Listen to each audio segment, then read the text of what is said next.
बिस्मिल्लाहिर्रहमानिर्रहीम। सर, हमने last class में ब्रेक इवन की बेसिक्स को देखा था और आज हमारी कौन सी भी क्लास है? 5th क्लास है।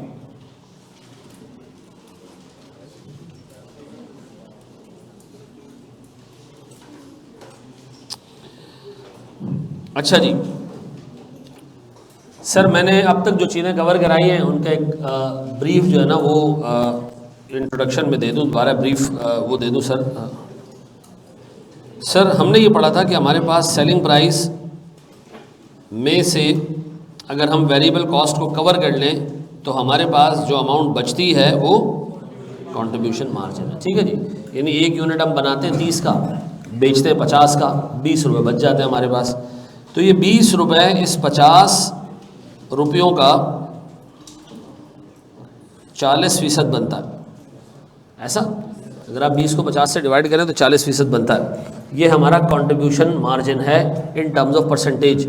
यानी 1 रुपये की सेल जब भी मैं करता हूँ ना, जब भी 1 रुपये की सेल करता हूँ मुझे 40 पैसे बचते हैं, और जब भी 1 यूनिट की सेल करता हूँ तो मुझे 20 रुपये बचते हैं। पैसे नहीं, 20 रुपये बचते हैं। और जब भी 1 रुपये की सेल करता हूँ मुझे 40 पैसे बचते हैं। तो हमने ये पढ़ा था कि सर अज्यूम करते हैं हमारी फ़िक्स कॉस्ट है 4 लाख रुपए की। अगर मैं इस फिक्स कॉस्ट को कवर करने जाऊँ किससे? सीएम पर यूनिट से, तो मुझे ये पता चलेगा कि कितने यूनिट मुझे बेचने हैं अपनी फ़िक्स कॉस्ट को कवर करने के लिए। कितनी अमाउंट आ रही है सर? वो 20,000। तो उसका मतलब है 20,000 यूनिट्स आपको बेचने ब्रेक इवन के लिए। 20,000 यूनिट आपको ब्रेक इवन के लिए बेचने हैं, तो 20,000 यूनिट हमारा ब्रेक इवन हो गया। ऐसा इसी तरह मेरे प्यारे बच्चों, 4 लाख रुपए की फ़िक्स कॉस्ट को अगर मैं सीएम पर यूनिट की जगह सीएम पर रुपी से कवर करने जाऊं 40 पैसे से, तो मुझे ये पता चलेगा कि 1 मिलियन रुपए की आपको सेल करना पड़ेगी in order to break even. ऐसा फिर हमने पढ़ा था कि जनाब अगर हमारे पास एक्सपेक्टेड सेल्स दी हो, ठीक है जी, और ये एक्सपेक्टेड सेल्स दिए मिसाल के तौर पे यूनिट्स में, किस में दिए? यूनिट्स में, कि हम जी 25,000 यूनिट जो है वो बेचेंगे। हमारी ब्रेक इवन सेल्स किस पे है? तो इसका मतलब है ब्रेक इवन के आगे आप क्या कर रहे हो सर? 5,000 यूनिट ऐसे बेच रहे हो जो मार्जिन ऑफ सेफ्टी, यानी सर आप ब्रेक इवन के आगे 5,000 यूनिट बेच रहे हो, और इन यूनिट्स में जो कंट्रीब्यूशन मार्जिन है वो हमारा प्रॉफिट है। याद आ रहा है? अच्छा, इसी एक्सपेक्टेड सेल्स को अगर मैं रुपीज़ में लिखूं कि 12,50,000 रुपये मेरी एक्सपेक्टेड सेल्स है, मेरी ब्रेक इवन सेल्स कितनी है? 1 मिलियन। तो सर मैं ब्रेक इवन से कितना आगे जा रहा हूँ सर? 2.5 लाख रुपए। तो ये मेरे पास सर मार्जिन ऑफ सेफ्टी किस में? रुपीज़ में। अगर मैं सर मार्जिन ऑफ सेफ्टी देखूँ, एक जगह यूनिट्स में आ रहा है, एक जगह रुपीज़ में आ रहा है। सर मैं अगर यूनिट्स वाले को सीएम पर यूनिट से मल्टीप्लाई करूँ और मार्जिन ऑफ सेफ्टी जो रुपीज़ में दिया उसको परसेंटेज से मल्टीप्लाई करूँ, तो दोनों जगह से मुझे क्या मिल जाएगा? देखिए क्या आ रहा है, 1 लाख। इधर भी क्या आ रहा है? तो हमने लास्ट क्लास में ये सीखा था कि हमारे पास अगर फिक्स कॉस्ट को हम कवर करने जाएं किससे? सीएम पर यूनिट से, तो ब्रेक इवन किस में आएगा? यूनिट्स में आएगा ब्रेक इवन। ऐसा अगर इसी फिक्स कॉस्ट को हम कवर करने जाएं किससे? सीएम रेशो से या सीएम पर रुपी से, तो हमारे पास ब्रेक इवन किस में आएगा? रुपीज़ में आ जाएगा। ऐसा अगर हम sir margin of safety calculate करना चाहते हैं तो एक्सपेक्टेड सेल्स को आप कंपेयर करें किससे? ब्रेक इवन सेल से, तो आपके पास क्या आ जाएगी? Margin of safety. ऐसे ही, और मार्जिन ऑफ सेफ्टी में जितना सीएम है वो क्या हमारा? ये प्रॉफिट है। मैंने आपको कोई नई बात तो नहीं बताई ना? ये सारी वो चीज़ें जो हम ऑलरेडी कवर कर चुके हैं, इसको कॉपी करने की ज़रूरत तो नहीं है ना? ये मैंने सिर्फ एक ब्रीफ इंट्रोडक्शन दे दिया ताकि हम जो लास्ट क्लास में चीज़ें कवर की हैं वो हम एक दफ़ा दोबारा देख लें। ऐसा अच्छा जी, एक मैं सवाल आपको दे रहा हूँ सिर्फ लास्ट क्लास को करंट क्लास से जोड़ने के लिए, ठीक है? और फिर उसके बाद हम आगे बढ़ते हैं। मुझे एक बात बताएं, एक कंपनी की सेल्स है, ब्रेक इवन के लिए इस कंपनी को सेल्स करनी है 14,50,000 रुपये की। ये रुपए हैं। मार्जिन ऑफ सेफ्टी इस कंपनी की है जनाब 7.5 लाख रुपए। इस कंपनी की टोटल सेल्स कितनी होगी? इन दोनों को ऐड कर दो, कितनी? 22 लाख रुपए। ये कंपनी की टोटल सेल्स है। कंपनी का सीएम रेशो 42% है। कितना? 42%। सर मुझे कंपनी का प्रॉफिट चाहिए। शाबाश, सब लोग निकाल, सब निकाल जी। कितने? 3,15,000। और ये आपने ऐसे निकाला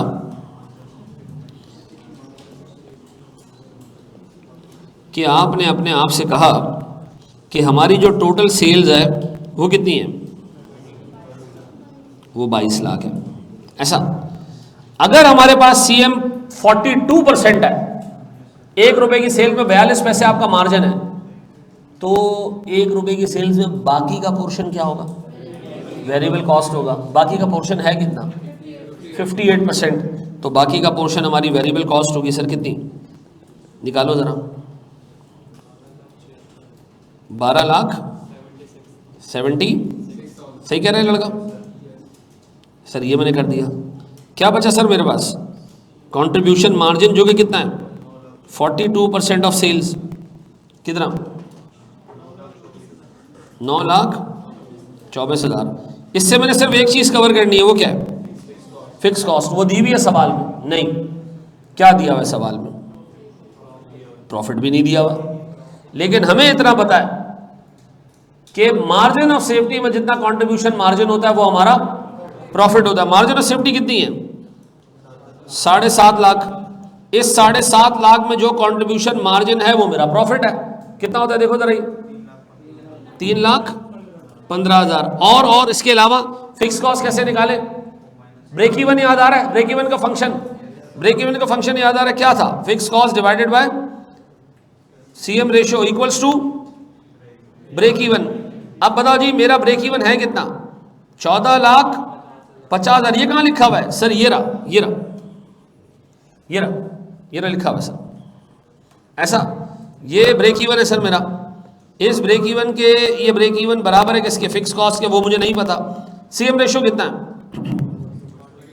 इसको वर्कआउट कर सकते हो। कितना निकल रहा है? 6,52,000, 9,000। अच्छा ये यहां डाल दूं सर 609। क्या ये मैच कर रहा है सर? क्या ये मैच कर रहा है?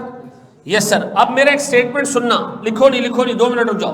अब मेरा एक स्टेटमेंट सुनना, ब्रेक इवन पॉइंट पे कंपनी का जो कंट्रीब्यूशन मार्जिन होता है वो फिक्स कॉस्ट के बराबर होता है, और मार्जिन ऑफ सेफ्टी में जो कंट्रीब्यूशन मार्जिन होता है वो कंपनी के प्रॉफिट के बराबर होता है। ऐसा ब्रेक इवन की सेल्स में जो सीएम कमाते हो ना आप, वो फिक्स कॉस्ट कवर कर लेता है। लेकिन मार्जिन ऑफ सेफ्टी में जो आप कंट्रीब्यूशन मार्जिन कमाते हो ना मेरे बच्चे, वो आपका प्रॉफिट है। ऐसा तो अगर एग्जाम में वो कहना कि फिक्स कॉस्ट निकाल दो, तो मैं कहूँगा जनाब मेरा ब्रेक इवन है 14,50,000, और इस ब्रेक इवन सेल्स में जो कंट्रीब्यूशन मार्जिन है वो मैंने फिक्स कॉस्ट कवर करने के लिए यूज किया होगा। अच्छा ब्रेक इवन सेल्स में कंट्रीब्यूशन मार्जिन है कितना? निकालो जरा। 6,09,000। मार्जिन ऑफ सेफ्टी कितना है?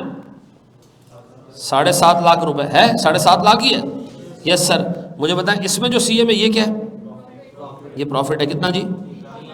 3,15,000। ऐसा इस पूरी डिस्कशन की समरी है कि मार्जिन ऑफ सेफ्टी का जो सेल्स है उसमें जो कंट्रीब्यूशन कमाओगे घर ले जाना, और ब्रेक इवन सेल्स में जो कंट्रीब्यूशन मार्जिन कमाओगे वो घर नहीं लेके जाना, वो उस बंदे को देना जिससे तुम्हें दुकान दी है किराए पे। ऐसा तो ब्रेक इवन सेल्स में जो contribution margin fix cost, margin of safety में जो कंट्रीब्यूशन मार्जिन वो प्रॉफिट। ऐसा है, ये नोट कर लो सर। शाबाश।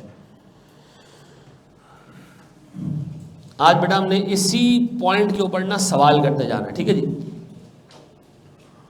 बिल्कुल आ जाएगा। रायान सही कह रहे हो। ठीक, बढ़े हम आगे। आओ मेरे प्यारे बच्चों,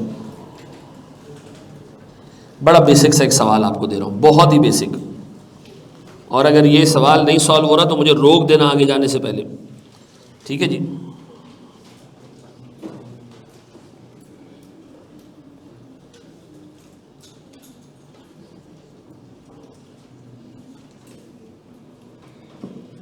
ये नज़र आ रहा है?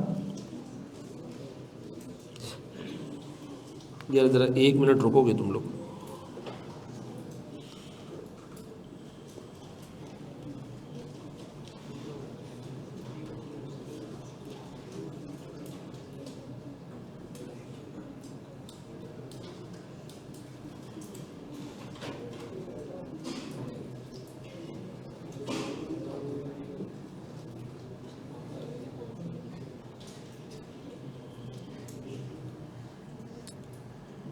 हाँ जी सर, कंपनी की ब्रेक इवन सेल्स है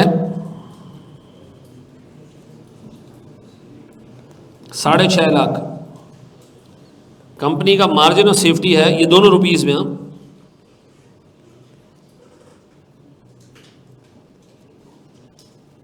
ये जनाब 2.5 लाख, कंपनी का सीएम रेशो ये है 25%। मुझे सिर्फ फिक्स कॉस्ट निकाल के दे दो, प्रॉफिट निकाल के दे दो, 2 फिगर्स बस, और मुंह पे पड़ी है 2 फिगर्स। फिक्स कॉस्ट निकाल के दे दो,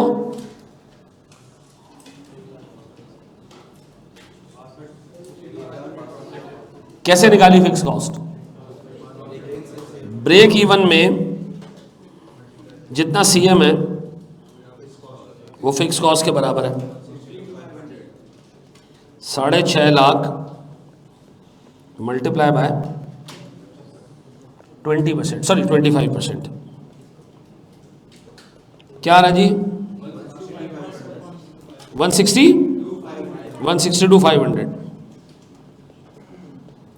अच्छा जी, फिर प्रॉफिट कितना जी?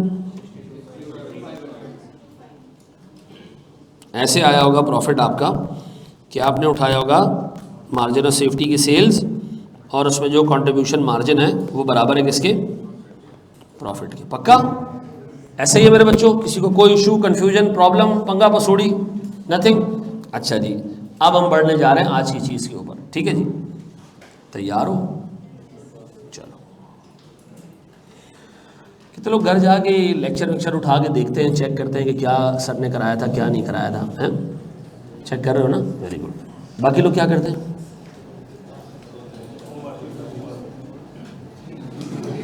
कल मैंने होमवर्क नहीं दिया था, हैं? एक ऑनेस्ट जवाब दिया इस बच्चे ने, पिछला होमवर्क कर रहे थे। देखो मैं एक बात आपको बताता हूँ, पूरे कैफ का सबसे मुश्किल सब्जेक्ट कॉस्टिंग है। क्यों और किस बंदे के लिए? एक एवरेज बंदे के लिए, बिलो एवरेज बंदे के लिए नहीं, ऐसा नहीं है। ऐसे बंदे के लिए जो क्लासेस तो ले रहा है लेकिन घर जाके उसको जो है वो दोबारा से उठा के देख नहीं रहा। ये मैं आपको आज बता देता हूँ, मुझसे क्लासेस लो, किसी और से क्लासेस लो, नसीब अच्छा हुआ आप शायद पास हो जाओ, नहीं होगे पास, मैं आपको बता रहा हूँ। जो बंदा चार्टर्ड अकाउंटेंसी में ये सोच के आया कि यार मैं डेली क्लासेस लूँगा मैं पास हो जाऊँगा, मैं तुम्हें अपनी वीकनेस बता रहा हूँ। मैं आपको चूरन नहीं बेच रहा कि मुझसे पढ़ोगे तो पास हो जाओगे। मैं आपको कह रहा हूँ किसी से भी पढ़ोगे, खुद की मेहनत नहीं करोगे, नहीं पास होगा। अनसीन क्वेश्चंस अटेम्प्ट करोगे, फंसोगे, नहीं आएगा समझ में, रोगे धोगे, ये यही कर लेना। आप पहली दफ़ा एक अनसीन क्वेश्चन करते हो सीधा आई कैप में जाके, ठीक है जी? ये मैं आपको एक इतना बड़ा फैक्ट बता रहा हूँ, पेपर में 1.25 महीना रह जाएगा ना, आप फिर पास पेपर्स उठाओगे, आप फिर सवालात उठाओगे। सर ये तो नहीं हो रहा, मैंने, अच्छा ब्लेम सर डायरेक्ट टीचर को, मैंने तो आपकी पूरी क्लासेस ली हैं, आपने क्यों नहीं बनाया मुझे ऐसा? यकीन करो मेरा दिल करता है कि व्हाट्सएप में से एक चमाट लगाऊं उसको कि भंगी, जब मैं तुम्हें पूरे टाइम बता रहा था कि यार घर से बैठ के काम करना है, इसको रिवाइज करना है घर जाके, तो क्यों नहीं किया तुमने? ये मैं आपको फिर बता दूं कि टीचर का काम होता है चीज़ें कम्युनिकेट कर देना, पढ़ा देना, अच्छा पढ़ा देना। एक अच्छे और एक एवरेज टीचर में से फ़र्क ये होता है कि अच्छा टीचर आपको बार बार एक चीज़ बता रहा होता है, आपके साथ जान मार रहा होता है। लेकिन यार अगर आप रिसिपिएंट ही नहीं हो इस चीज़ के, रिसीव ही नहीं कर रहे हो उसको, और रिसीव करके आप रखी जा रहे हो, आपको नहीं याद आएंगी चीज़ें। कितने साल हो गए मुझे आज पढ़ाते हुए? मैंने उस दिन आपको बताया मैं 2006 से पढ़ा रहा हूँ। कितने 16 साल हो गए, 18 साल हो गए। आप यकीन करें 18 साल हो गए, मुझे भी सुबह जब लेक्चर के लिए आ रहा होता हूँ ना, मुझे प्लान करके आना पड़ता है कि मैंने आज ये 10 सवाल कराने हैं, और उन 10 सवालों को मैं देख के आता हूँ कि 10 सवाल किस तरह सॉल्व हुए हैं। अगर मैं ये ना करूँ ना तो मैं एक्सट्रीमली अनप्लान्ड आऊँ, कभी एक जगह से सवाल उठाऊँ, कभी दूसरी जगह से, ओ हो चलो इसको नहीं ऐसे करनी, ऐसे कर लेते हैं। नहीं होगा, नहीं होगा, मेरे पास इतना टाइम नहीं है कि मैं अनप्लान्ड आऊँ। जब मुझे 18 साल पढ़ाने के बाद भी चीज़ें देख के आना पड़ती हैं, तो तुम किस खेत की मूली हो यार? तुम बगैर देखे पेपर देने चले जाओगे। मेरी आपसे जो है ना वो ये रिक्वेस्ट है प्यारे बच्चों कि आप एटलीस्ट घर जाके होमवर्क कर रहे हैं ना, होमवर्क कर लो। जिस दिन होमवर्क नहीं आया, बंदा बीमार भी हो सकता है, 10 चीज़ें हो सकती हैं, एटलीस्ट अपना रजिस्टर खोल के एक सिंगल पेज पे चीज़ें लिख लिया करो कि यार ब्रेक इवन निकालने का ये फंक्शन है। आप यकीन करें, जो बंदा साथ साथ में समरी नोट्स बना रहा होता है ना, एंड में यही पढ़ने का टाइम मिलता है, रजिस्टर खोलने का टाइम नहीं होता एंड में। ठीक है जी, पक्का? कुछ भी हो, घर जाके इसको आपने उठाना है। ऐसे ही 5 मिनट, बस में आते हो, कितने लोग बस में आते हैं? ये बस में बैठ जाया करो यार, घुमा लिया करो। सर वहाँ बैठने की जगह नहीं होती, घर में होती है ना, तो 10 मिनट ऐसे रजिस्टर ही घुमा लिया करो कि सर ने यार यही चीज़ें कराई हैं, कुछ एक दो क्वेश्चन कैलकुलेटर पे सॉल्व कर दिया करो। ठीक है, अच्छा जी, मैं अभी से आपको बता दूं, हम हर मंडे को एक क्विज अपलोड किया करेंगे आपके पोर्टल के ऊपर और इसके ऊपर ग्रुप के ऊपर, मंडे, एवरी मंडे। ठीक है, इनिशियल जो हमारे क्विजेज होंगे उसकी ड्यूरेशन होगी 1 घंटे की। ठीक है, तो मंडे को क्विज अपलोड हुआ करेगा। मंडे के बाद आपके पास टाइम होगा मंडे, ट्यूसडे, वेंसडे। ठीक है जी, वेंसडे की रात 12 बजे तक जो है वो एक्सेप्टेबल होगा क्विज, आप उसको जमा करा दीजिए, आपको चेक होके अगले वीक से पहले मिल जाएगा। हर मंडे एक क्विज अपलोड हुआ करेगा। ठीक है, आप उसको दिया करेंगे, चेक करके देना किसके ऊपर है, एक ईमेल आपको मैं बता दूंगा। ठीक है जी, जो ईमेल हमारे चेकर्स के पास है उनके पास आपका डायरेक्ट हो जाएगा, और वो चेक करके उसी ईमेल पे रिस्पॉन्ड करेंगे। तो शब्बीर के नंबर मंसूर को नहीं पता चलेंगे, और मंसूर के नंबर नसीर को नहीं पता चलेंगे। ठीक है जी, आपका सारा काम पर्दे में किया जाएगा, क्विज चेक करने की बात हो रही है। ठीक है जी, ये मैं आपको बता रहा हूँ, तो आपको घबराने की जरूरत नहीं है कि यार ये क्या सोचेगा और वो क्या सोचेगा। आप क्या सोचेंगे ये सोच लीजिएगा। ठीक है जी, सर मेरी तैयारी नहीं है, मैं तो क्लासे लेके आपको क्विज दूंगा, कभी भी नहीं दोगे तुम। मैंने सुबह FAR1 की क्लास में बताया कि 2200-2300 बच्चों में से 60 बच्चे क्विज देते थे, 60 बच्चे, 70 बच्चे, और एक आता था, ओए ओए क्विज नहीं ले रहे हो, इस वीक क्विज नहीं हुआ, क्या चल रहा है? और वो मनुष्य ने एक क्विज नहीं दिया। ये मेरी आपसे रिक्वेस्ट है यार, आप सिर्फ ये 3.5 महीने ना, ये आप मुझे तरीके से दे दो, ये पेपर आपको मैं निकाल दूंगा। ठीक है जी, मेरे साथ कॉस्टिंग में हो, FAR1 में हो, ये 2 पेपर मैं आपके निकाल दूंगा। ठीक है, लेकिन बंदे के पुत्र बन के सारे टेस्ट और क्विज देने आप। ठीक है जी, अच्छा जी, आगे बढ़े दोस्त। अब मैं आपको आज की चीज़ सिखाने जा रहा हूँ, नई चीज़। ठीक है जी, बोर्ड पे देखिएगा मेरे प्यारे बच्चों, मैं आपके सामने एक छोटा सा सिनेरियो रख रहा हूँ, आपने मुझे उस पर सोच के जवाब देनी है चीज़ें। ठीक है, एक कंपनी ने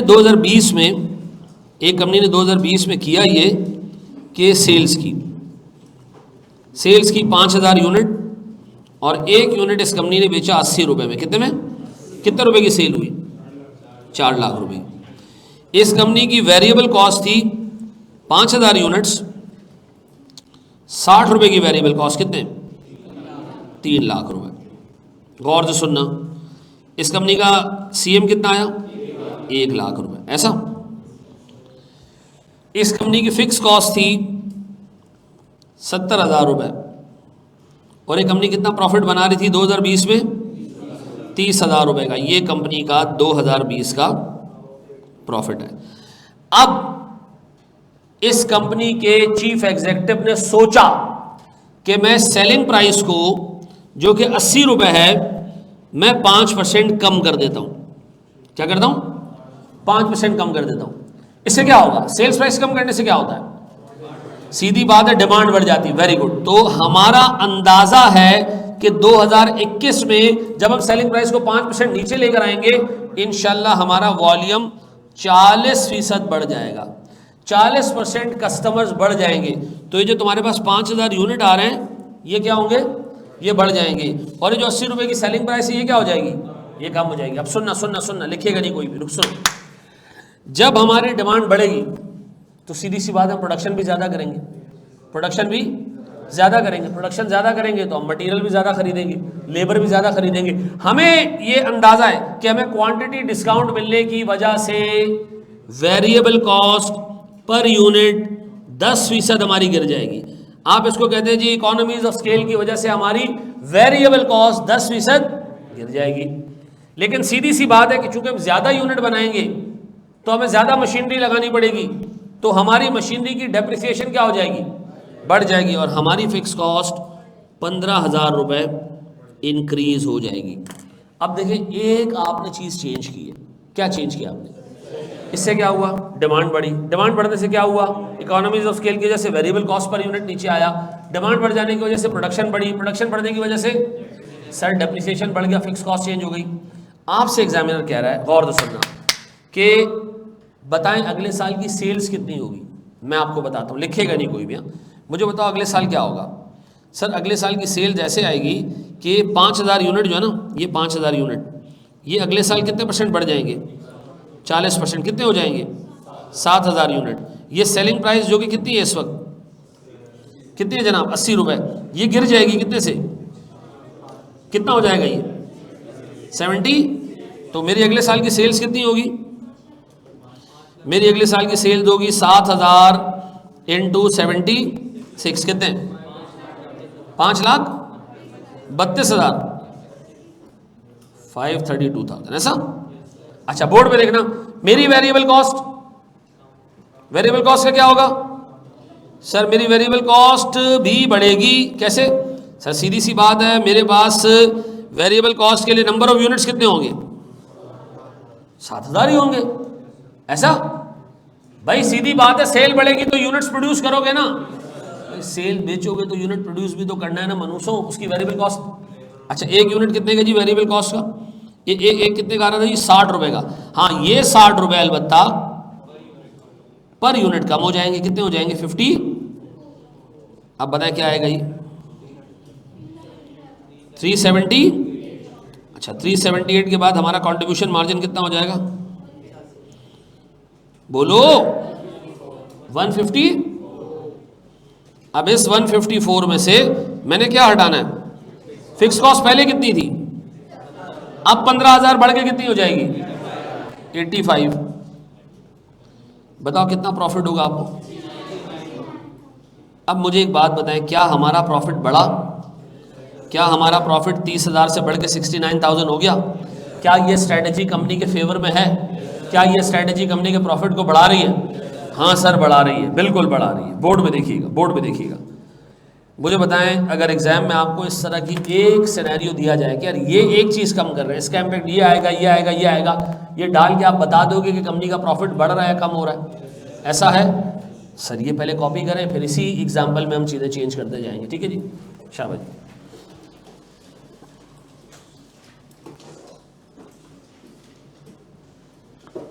यूनिट ज़्यादा होने से मशीनरी आपको एक्स्ट्रा लेनी पड़ जाएगी, और मशीनरी एक्स्ट्रा लोगे तो डेप्रिसिएशन क्या हो जाएगा। सर ये सारे एस्टिमेट्स हैं, ऑब्वियसली एस्टिमेट्स है बेटा।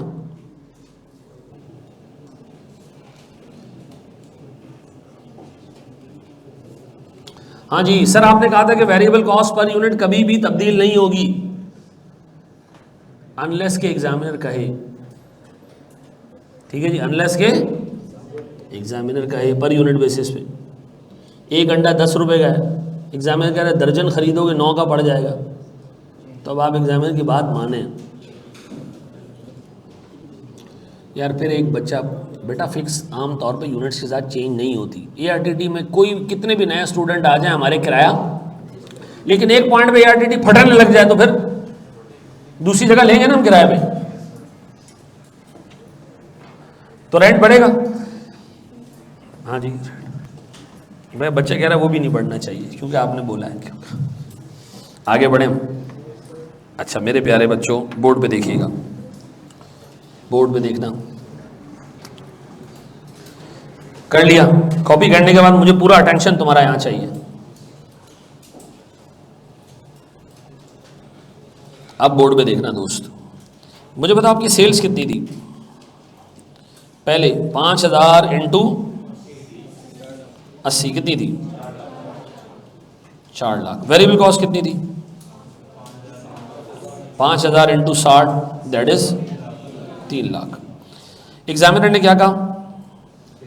उसने कहा सेलिंग प्राइस 5% गिरा रहे हैं हम, वेरिएबल कॉस्ट खुद गिर जाएगी 10% से और हमारा वॉल्यूम 40% से बढ़ जाएगा। लेकिन एग्जामिनर ने आपको ये इंफॉर्मेशन नहीं दी, छुपा दी। अब किसको बढ़ाओगे, किसको कम करोगे? हैं बाबू, दोस्त, मेरा प्यारा भाई, ये दोनों जो ये क्या देख रहा है तुम्हारी कॉपी में? इधर पहले देख ले भाई, बाकी बाद में कर लेना कॉपी मेरी जान, यहाँ देख ले।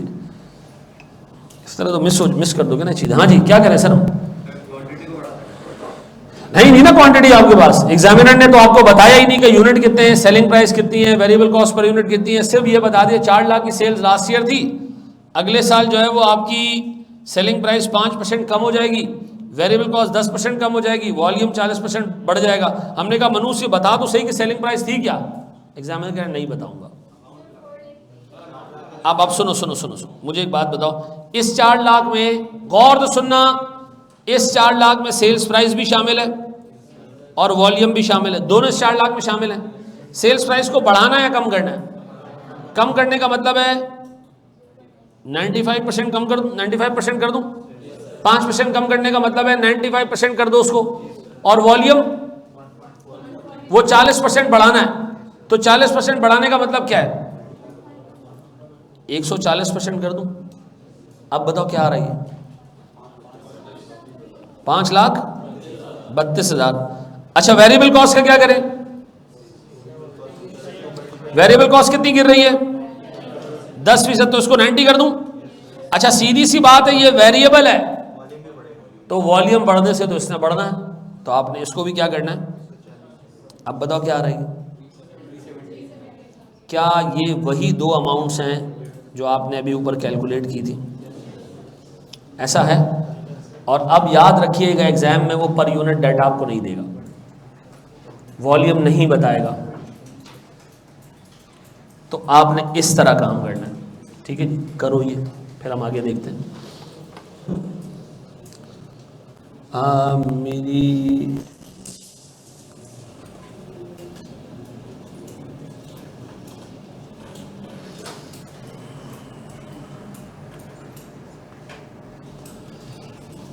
मैं इसका जवाब नहीं देना चाह रहा था।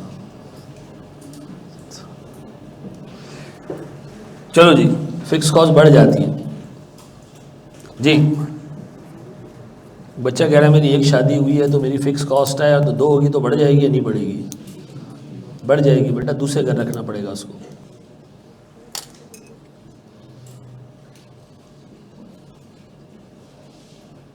आगे बढ़े हम।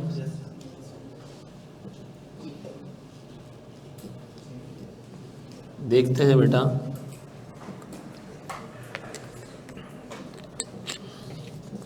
बोर्ड पे देखिएगा मेरे बच्चों। अब मैं आपको दे रहा हूं एक सवाल, आपने मुझे वो सॉल्व करके देना है।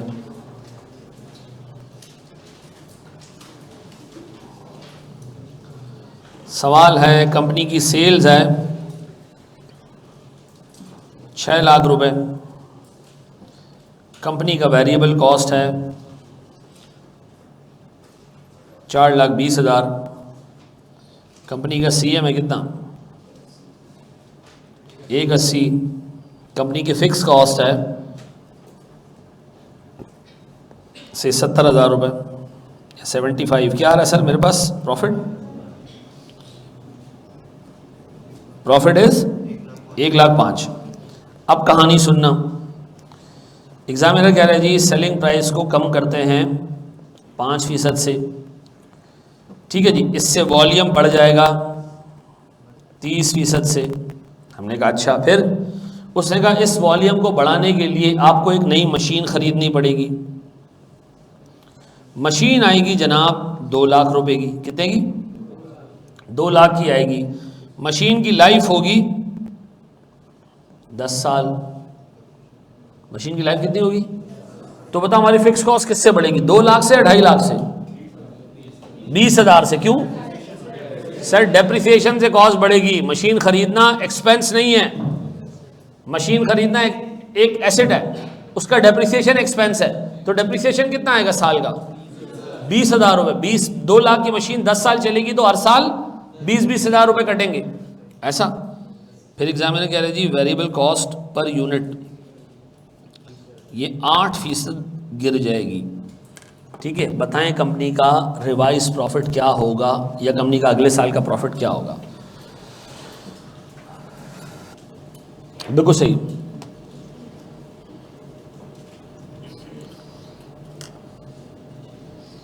मैंने ज़िंदगी में 21 पर्चे पास किए, सीए के 21 या 22 पेपर पास किए होंगे, एक दफ़ा भी टीचर का सवाल मेरा सही नहीं हुआ। इनकरेज कर रहा हूँ आपको मनुष्यों, लेकिन मैं पास हो गया। आप करें ताकि आप जल्दी पास हो जाएं। हाँ जी,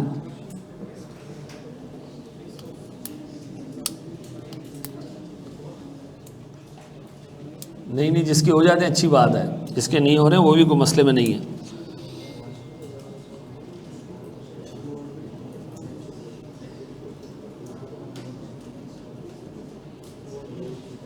जी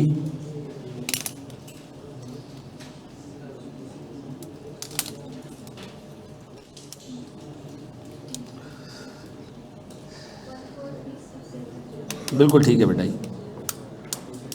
कर लिया, मैं कराऊं?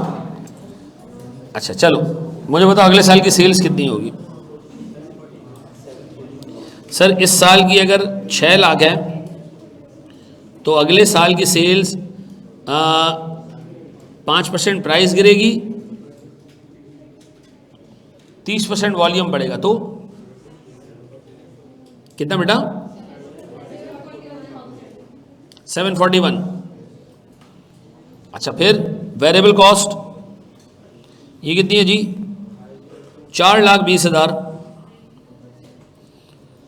मल्टीप्लाई बाय 92%, इसलिए कि 8% price variable cost per unit नीचे आ रही है। फिर मल्टीप्लाई बाय क्या आ रहा है?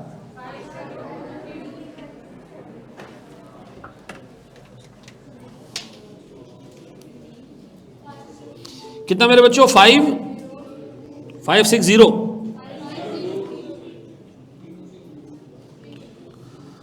5,02,320। सर हमारे पास क्या बचेगा?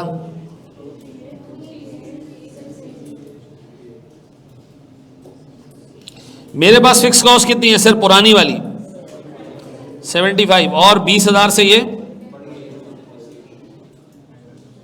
क्या आ रहा है सर? क्या बच रहा है? 143।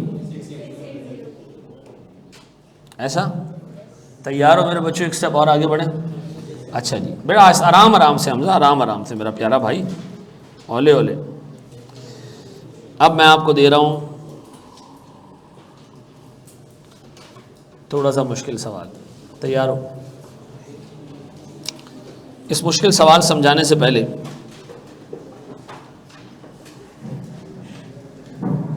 भैया यार इसको, प्यारा भाई तुम्हारा नाम क्या है तुम दोनों का? अब्दुल्ला, माशाल्लाह। तुम्हारा क्या नाम है? एम। इसको ले जाना क्लास के बाद, चाय वाय पिलाना इसको सुकून से, ठीक है? जो दिल की बात है बोल देना इसको, ठीक है? नहीं क्लास में यार, यहाँ कॉन्सेंट्रेट कर भाई, गुस्से में दोनों एक दूसरे के अंदर। पुराना दोस्त है तुम्हारा? हैं? तो अभी तक बातें खत्म नहीं हुई हैं? बचपन से साथ वाले दोस्त को तो आप आंखों में देखते हो, समझ जाता है कि यार क्या सीन है। चलो खैर, वाकई बचपन से साथ हो, नर्सरी से जो दोस्ती जो है वो 7-8 साल चल जाती है ना, फिर वो लॉन्ग टर्म चलती है, वो लाइफ लॉन्ग चलती है, या आपको लाइफ लॉन्ग लेसन दे के जाती है। ये याद रखना। ना ना ना, ये मैं आपको बार बार बता चुका हूँ कि ARTT में सर तारिक का अलग होना ये कोई ऐसा इवेंट नहीं है कि कोई झगड़ा वगड़ा हुआ अलग हुआ। उनका माइंडसेट थोड़ा सा डिफरेंट है, वो अलग तरीके से सेटअप चलाना चाह रहे हैं, मैं थोड़ा सा अलग तरीके से सेटअप चलाना चाह रहा हूँ। अब तक मामला ऐसा था कि एक इंस्टीट्यूट का नाम चलता था, लेकिन हालिया टाइम में आप सबको पता है कि मार्केट इंस्टीट्यूट बेस से हट के अब टीचर बेस्ड हो गई है। ठीक है, एक बच्चा एक बंदे से कॉस्टिंग पढ़ता है, तो अकाउंटिंग दूसरे से पढ़ता है, तो टैक्स तीसरे से पढ़ता है, और बिजनेस लॉ चौथे से पढ़ता है, 4 अलग अलग इंस्टीट्यूट से पढ़ सकता है। ठीक है, तो अब आप ये आगे भी देखोगे आप, ये आपको बहुत छोटे छोटे यूनिट्स में जो है वो इंस्टीट्यूट्स नज़र आएंगे, बहुत छोटे छोटे यूनिट्स में। ये बड़े बड़े इंस्टीट्यूट्स अब आपको नज़र नहीं आएंगे, और नज़र आएंगे तो सिर्फ PRC में नज़र आएंगे। ठीक है ना, कैफ तो आप भूल जाओ कि आपको इंस्टीट्यूट एग्जिस्ट भी करेगा। ठीक है ना, आप देखें ना ARTT में टोटल 3 से 4 फैकल्टी मेंबर्स हैं कैफ के भी। आप लाहौर में देख लो, क्रिसेंट में टोटल 3 है, एक 4 पढ़ा रहा है, एक 2 सब्जेक्ट पढ़ा रहा है, एक 2 सब्जेक्ट पढ़ा रहा है, कहानी खत्म। तो ये कार्ड्स पे था। लास्ट 6 महीने से जो है वो सर अलग लेके चल रहे थे चीज़ें, मैं अलग लेके चल रहा था, और उनका इरादा ये है कि यार इतने बड़े स्ट्रक्चर की कॉस्ट आप संभालें, मैं नहीं संभाल रहा। वो अलग हो गए। मुझे भी जब तक लगेगा इतने बड़े स्ट्रक्चर की कॉस्ट मेरे संभालने में मुझे एडिशनल बेनिफिट्स हो रहे हैं तो मैं चलाता रहूँगा। अदरवाइज़ अगर मैं कल घर से भी पढ़ाना शुरू कर दूँ, या एक कमरा ले लूँ, ठीक है, जिसमें मैं और आकाश अपनी क्लासें ले सकें, और जो हमारे लॉ वगैरह के टीचर हैं 2 कमरे ले लें, बहुत है हमारे लिए। अब ऊपर वाला फ्लोर हमारा टोटल रिडंडेंट जा रहा है, आइडल जा रहा है, कोई नहीं होता ऊपर। ये कॉस्टिंग में मैं पढ़ाता था 3-3 बैच, अल्लाह का शुक्र है ये फिजिकल क्लासें ख़त्म हुई। ठीक है ना, अब ऑनलाइन आ गया है, तो ऐसा नहीं है भाई। हाँ, जो पुराने इंस्टीट्यूट्स टूटे हैं 17 में 18 में, ऐसे लोग छोड़ के गए, वो नाराज़गी में हो सकता है, ये ऐसे नहीं हो सकता। ठीक है जी, और मैं आपको भी बोलूँगा कि अब it's high time, even one of you आप आगे जाए टीचर बन सकते हैं। आपको किसी इंफ्रास्ट्रक्चर की ज़रूरत नहीं है, किसी भी ब्रांड की ज़रूरत नहीं है, आपको अच्छा पढ़ाना है बस। ये आपको लेना है एक iPad, ये मिल जाएगा आपको। मैंने तो नए लिए थे, पुराने सेकंड हैंड मिल जाते हैं 1 लाख रुपए के अंदर अंदर। ठीक है, ये ऐसा 4K कैमरा ले लेना, ये मिल जाता है 3-3.5 लाख में। ना लगाओ ना, हल्का लगाओ ना मनुष्यों, हल्का लगा लो, सस्ता वाला लगा लो, कोई टेंशन नहीं है। जब पैसे आ जाए फिर महंगा ले लेना, मोबाइल से कर लो। ओ भाई, हमारे जब ऑनलाइन शुरू हुआ था ना, इधर 6,000 रुपए का कैमरा लगा हुआ था, यकीन करो बस। हैं उस वक्त क्यों, मैं कोई 1882 में पढ़ा रहा था क्या? नहीं, 2006 में कैमरे मेरे नहीं होते थे भाई। 2020 में जब ऑनलाइन शुरू हुआ ना, मैं तुम्हें बताता हूँ, अल्लाह का करना ऐसा हुआ कि 2020 में कोविड से पहले 3 महीने 3.5 महीने पहले मैं इतना शदीद बीमार पड़ा कि मुझे 2 हफ्ते ऐसा बेड रेस्ट करना पड़ा कि मैं हिल नहीं पा रहा था। बुखार और तबीयत मेरी ख़राब, बुखार चढ़ा हुआ है, उल्टी लगी हुई है, ठीक है जी, पेट ख़राब है। मुझे ये लगता है कि मैं शायद जो कोविड के अर्ली इफेक्टिव्स है ना उनमें था। वो 2 हफ्ते में हिल भी नहीं पाया, घर से नहीं निकल पाया। और यहाँ जो है वो फिजिकल क्लास होती थी, और महीना भी चल रहा था दिसंबर का। मैंने कहा यार कुछ ना कुछ करना पड़ेगा। तो जब मैं 2 हफ्ते बाद भी वापस आया ना, मेरे जिस्म में इतनी जान नहीं थी कि मैं बैठ के खड़े हो गया बोर्ड पे पढ़ा था। तो मैंने इसी तरह की एक स्क्रीन लगाई और यहाँ से लैपटॉप पे पढ़ाना शुरू कर दिया, और उसको रिकॉर्ड करना शुरू कर दिया। तो फिर मुझे लगा कैमरा भी होना चाहिए, उसमें कैमरा नहीं था, तो हमने कैमरा रखना शुरू कर दिया। कैमरा हमने मंगवाया है, वो चाइना के कैमरे होते हैं ना 6-6 हज़ार वाले, वो हमने चलाना शुरू कर दिए। लाइटें वाइटें कुछ नहीं थी, ठीक है जी, अजीब शदीद अंधेरे के अंदर एक मुंह निकल के आ रहा होता था, ठीक है जी। इस तरह जो है हमने पढ़ाना शुरू किया, और जूम का वो साहब होता था, वो कोने में ऊपर टॉप पे जो है ना वो टीचर की शक्ल आ रही होती थी, बस अल्लाह ने ना सिखा दिया ये काम। उसके बाद आ गया कोविड, और कोविड जब आया ना तो हम सबसे ज़्यादा अपडेटेड थे ऑनलाइन टीचिंग के अंदर, क्योंकि मैंने ये काम कर लिया था पहले से।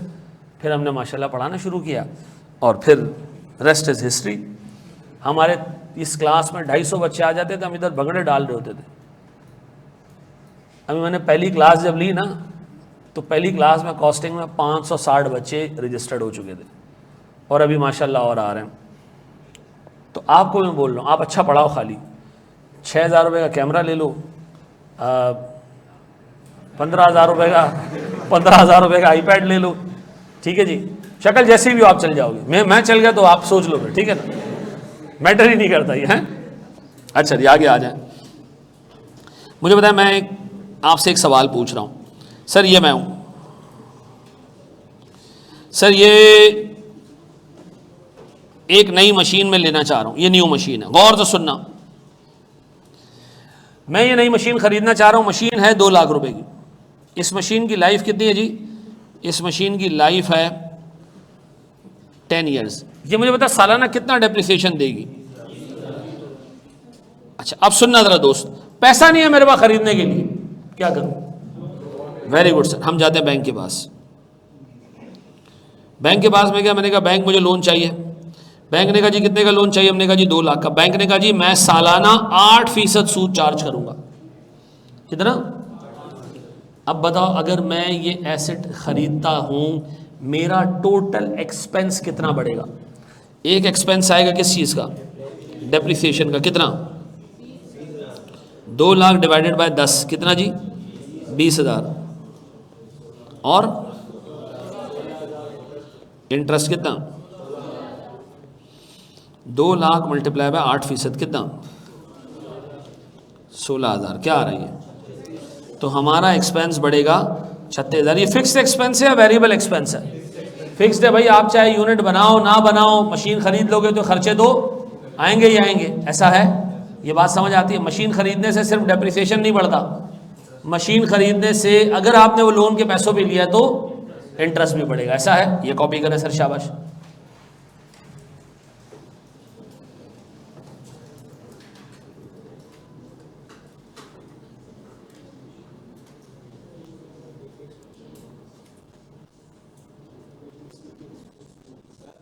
जी मेरा बच्चा,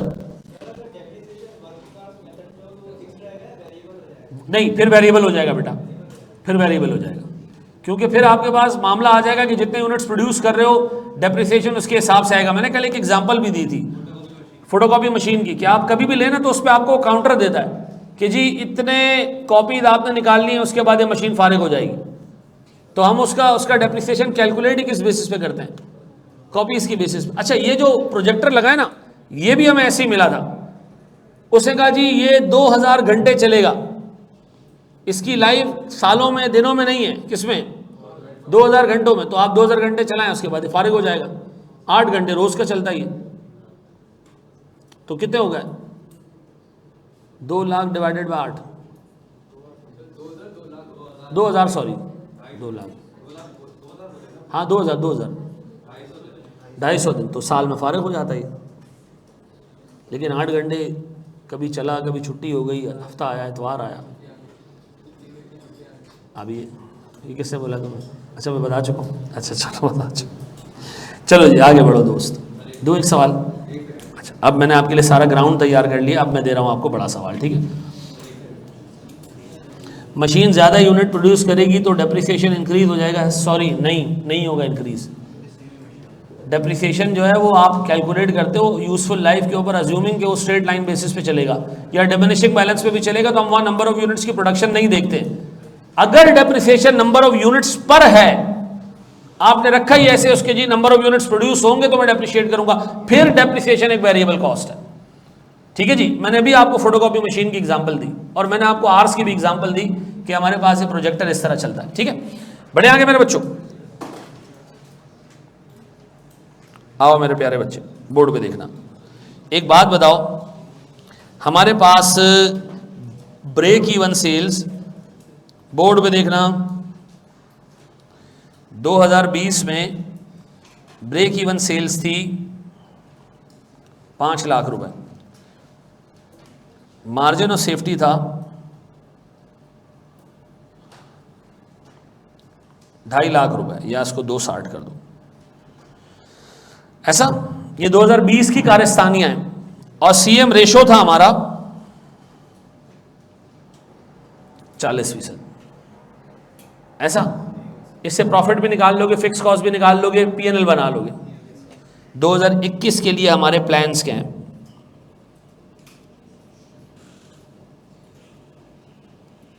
2021 के लिए हमारे प्लान्स ये हैं कि हम अपनी सेलिंग प्राइस को 5% कम करना चाह रहे हैं, जिससे क्या होगा,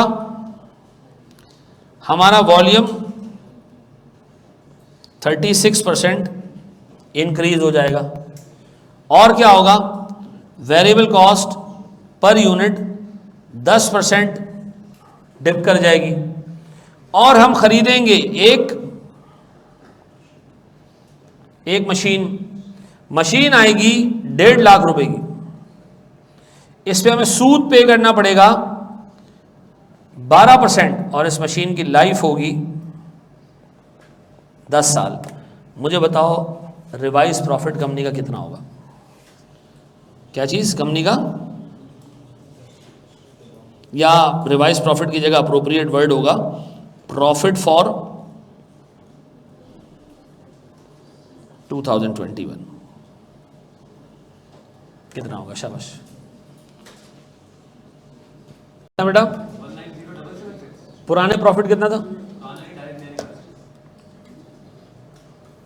अच्छा, मैं भी यही हूँ, पुराना निकाल ही लेते जब सारी चीज़ें रखी थी सामने। वैसे भी आ जाएगा, 2,60,000 को 40% से मल्टीप्लाई कर दो, सही। और दूसरा आ रहा है 1907, बिल्कुल सही।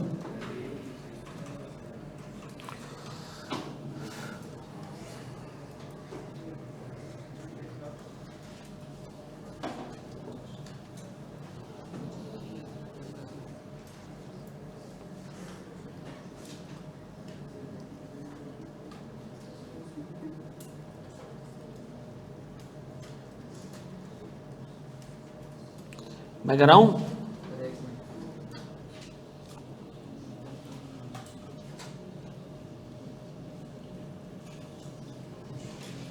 आउटपुट कहां से लाया होगा बेटा तू?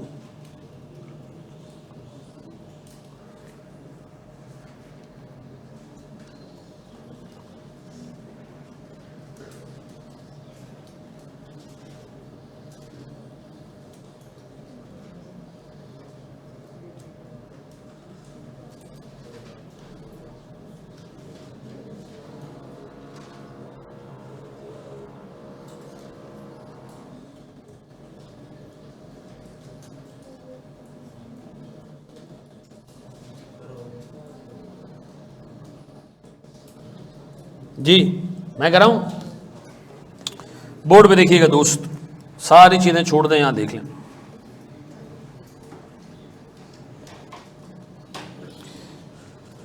बोर्ड पर देखना, बोर्ड पर देखना, बोर्ड पर देखना।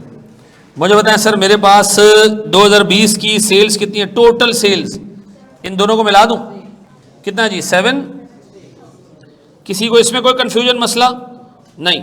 वेरिएबल कॉस्ट कितनी होगी अगर हमारा सीएम रेशियो 40% है? 60% कितना? 454। अच्छा 456। अब बताओ मेरे प्यारे बच्चों, मेरा सीएम कितना आ रहा है 40% के हिसाब से? 30।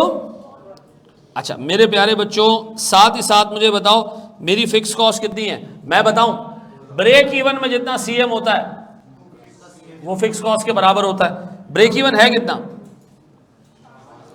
5 लाख। 5 लाख है? Yes sir. 5 लाख में जितना कंट्रीब्यूशन मार्जिन है वो हमारा फिक्स कॉस्ट है कितना? 2 लाख। दूसरा तरीका क्या है? क्या प्रॉफिट निकाल लो। प्रॉफिट कितना है जी? नहीं, ये एक और तरीका है प्रॉफिट पता करने का। वो क्या है? मार्जिन ऑफ सेफ्टी में जो सीएम है वो आपका प्रॉफिट है। मार्जिन ऑफ सेफ्टी है कितनी? ऊपर जाके खुद चेक कर लो, 2,60,000 ऐसा। तो 2,60,000 मल्टीप्लाई बाय 40% कितना? 1,04,000 ऐसे ही है। अब बताओ नेक्स्ट ईयर हमारा प्लान क्या है कि हम इसको कम कर रहे हैं 5% और साथ ही साथ बढ़ा रहे हैं कितना? 36%। इसको हम कम कर रहे हैं 10%, बढ़ा कितना रहे? 36%। कितना आ रहा है ये? 981 920, ठीक है जी सर। ये कितनी है सर मेरे पास? वेरिएबल कॉस्ट 5558 144, पक्का? आप बताएं जी कंपनी का नया सीएम 423। अच्छा बोर्ड पे देखना 423776 ये है। बोर्ड पे देखना मेरे प्यारे बच्चों, हमने कुछ कैलकुलेशंस एक्स्ट्रा करनी है। मुझे बताएं मेरी फिक्स कॉस्ट में सर एक तो मेरे पास 1.5 लाख रुपए के एसेट का डेप्रिसिएशन आएगा डिवाइडेड बाय 10 करके, कितना? 15,000। और इसी 1.5 लाख पे 12% के हिसाब से मैं सूद भी दूंगा, कितना? 18,000। तो ये दोनों मिला के कितने हो गए? 23,000। तो हमारी फिक्स कॉस्ट में 18,000 भी बढ़ेगा और 15,000 भी बढ़ जाएगा, तो कितना हो जाएगा? 233।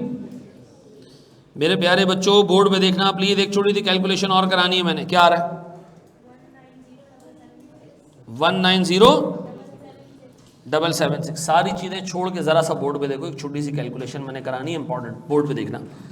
एक बात बता सकते हो 2020 का सीएम रेशियो कितना है? ऐसे भी निकाल सकते थे ना कि सीएम डिवाइडेड बाय सेल्स, ऐसे करो 3,04,000 डिवाइडेड बाय 760,000, सीएम परसेंटेज निकाल सकते हैं ना। कैसे? ये आपने किया होगा जी 3,04,000 का सीएम किस साल का? 2020 का, और 7,60,000 से डिवाइड करो तो कितना आता है? 2021 का सीएम चेक करो 423,776 डिवाइडेड बाय 981,920। एग्जामिनर आपको कह सकता है calculate the revise contribution margin ratio, कितना आ जाएगा? 43.15। बोर्ड पे देखना मेरे प्यारे बच्चों, मत लिखो जो ऊपर की चीज लिख रहे थे, रुक जाओ यहां पे, रुक जाओ इधर। ये बहुत ही ज्यादा बड़ी एक्सपेक्टेशन हो जाएगी तुमसे कि अगर मैं तुमसे पूछ लूं ये सीएम रेशियो क्यों चेंज हुआ, बढ़ क्यों गया? देखो वेरिएबल कॉस्ट कम हुई है कितने से? 10% से मनुष्यों, और सेलिंग प्राइस अगर ये दोनों 10% से नीचे आती ना तो सीएम रेशियो सेम रहता। आगे जाके हमने पूरी थ्योरी पढ़नी है इसकी, ठीक है, इफेक्ट ऑन सीएम रेशियो के बारे में, ठीक है, लेकिन आसान भाषा में बता रहा हूं। सेलिंग प्राइस और वेरिएबल कॉस्ट, सेलिंग प्राइस कम हुई कितनी? 5%, वेरिएबल कॉस्ट 10%। तो हमें फायदा हो गया कि हमारा रेवेन्यू 5% ही गिरा, खर्चे 10% गिर गए, तो हमारा सीएम रेशियो क्या हो गया? बढ़ गया। अगर दोनों बराबर गिरते तो ये सीएम रेशियो बराबर रहता। सेलिंग प्राइस 10% गिरती और वेरिएबल कॉस्ट सिर्फ 5% गिरती, तो हम कहते हैं हमें नुकसान हो गया यार। क्यों? रेवेन्यू ज्यादा गिर गया, कॉस्ट कम गिरी, तो हमारा सीएम रेशियो ओवरऑल बेसिस पे गिर जाता। मैं आपसे ये इस स्टेज के ऊपर एक्सपेक्ट नहीं कर रहा कि आपको पता होना चाहिए, रैशनल आपको नहीं पता होना चाहिए। आगे जाके चूंकि हमने इसको एज अ टॉपिक देखना है, आगे जाके हम इसको डिस्कस करेंगे। मुझे बताओ ये सीएम रेशियो निकाला कैसे, ये समझ आ गया? आप सीएम टोटल को डिवाइड कर दें किससे? सेल से, तो आपके पास क्या आ जाएगा? CM ratio. वॉल्यूम से कोई फर्क नहीं पड़ता। अच्छा बोर्ड पे देखना मेरे प्यारे बच्चों, बोर्ड पे देखना। मुझे बताओ मेरे पास नेक्स्ट ईयर की फिक्स कॉस्ट कितनी है? नेक्स्ट ईयर की 233,000। अगर इस फिक्स कॉस्ट को मैं डिवाइड कर दूं किससे? नए सीएम रेशियो से। नई फिक्स कॉस्ट को नए सीएम रेशियो से डिवाइड करूं तो क्या आना चाहिए मेरे पास? ब्रेक इवन आना चाहिए। चेक करो कितना है ये। किस साल का ब्रेक इवन निकाल रहे हो? 2021 का। लास्ट ईयर का निकाल सकते हो, और मनुष्य दिया हुआ है। इस साल का कितना आ रहा है? 5399। क्या आपसे एग्जामिनर ये दो कैलकुलेशन एक्स्ट्रा करवा ले तो करके दे दोगे? चलो तैयार हो जाओ, मैं आपको दे रहा हूं पास्ट पेपर का एक क्वेश्चन। शाबाश, ठीक है जी। या पहले एक आध प्रैक्टिस और करा दूं इस तरह के सवाल की, एक बार और करा दें सर। ये बड़े आओ एक कदम आगे जाएं हम।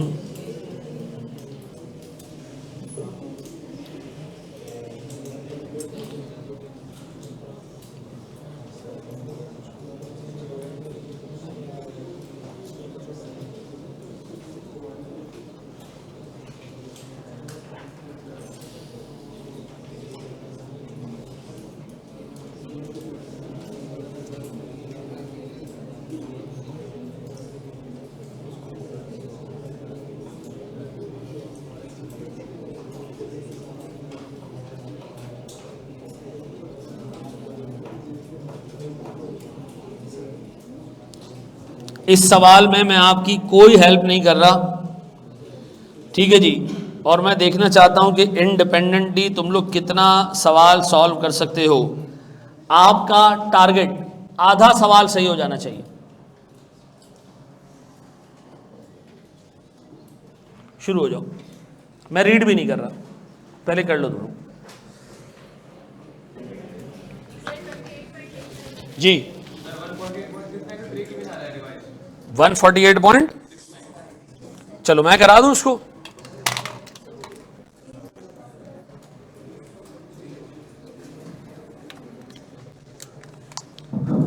मैं करा दूं मेरे बच्चों। सबसे पहले सर मेरे पास लास्ट ईयर का ब्रेक इवन सेल्स है और जो मार्जिन ऑफ सेफ्टी है, मिला दूं दोनों को, इससे मेरे पास क्या आ जाएगी, टोटल सेल्स आ जाएगी। कितने की जी?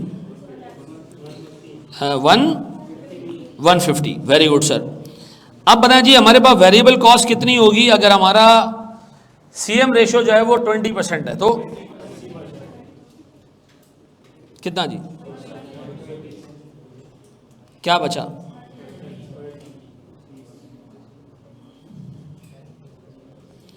अब बताओ मेरे प्यारे बच्चों, मेरी फिक्स कॉस्ट इतनी होगी कि ब्रेक इवन में जितना मेरा सर कंट्रीब्यूशन मार्जिन है, ब्रेक इवन है कितना, 125 मल्टीप्लाई बाय 20%, कितना जी, 25।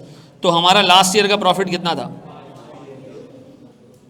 अच्छा, ये प्रॉफिट भी आप कैलकुलेट कर सकते थे, कैसे सर? 25 इंटू 20%, ऐसा सही किया मैंने?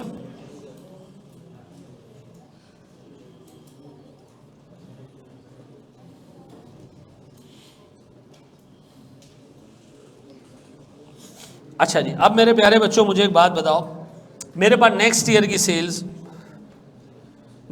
सेल्स 5% वैल्यू कम करने के बाद आएगी, ऐसा, और वॉल्यूम कितना जी सर? मेरे पास 30%, तो मैं इसको 130% कर दूं। अच्छा, फिर वो मुझे कह रहा है भैया हमारे पास 10% जो है वो हमारी वेरिएबल कॉस्ट कम होगी, ऐसा 10% कम होगी ना, तो क्या कर दूं मैं, 90% मल्टीप्लाई बाय 100। अब बताओ मेरे प्यारे बच्चों क्या आ रही है, 185.25, फिर 140.4, क्या आएगा सर मेरे पास सीएम 44। अच्छा, अब यहीं रुक जाओ, ये आ गया 44.85।